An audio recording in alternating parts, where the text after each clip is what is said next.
El hombre que te perdió siempre te va a observar en silencio y desde lejos, porque no puede evitar mirar lo que dejó ir. Y ahí es donde muchas veces llega el arrepentimiento, porque perderte fue una suma de decisiones. Fue no cuidarte cuando estabas, fue subestimarte, fue creer que siempre ibas a estar ahí, y cuando ya no estás es cuando entiende lo que perdió. Hay hombres que saben que fallaron, pero no tienen la madurez emocional para asumirlo. Prefieren observar desde lejos antes que enfrentar la culpa. Prefieren el silencio antes que la responsabilidad.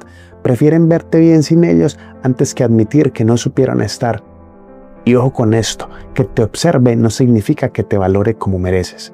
Significa que le duele el golpe al ego, que le incomoda verte avanzar, que le pesa saber que ya no tiene acceso a ti, que no puede controlarte ni ocupar tiempo como antes. Y eso incomoda.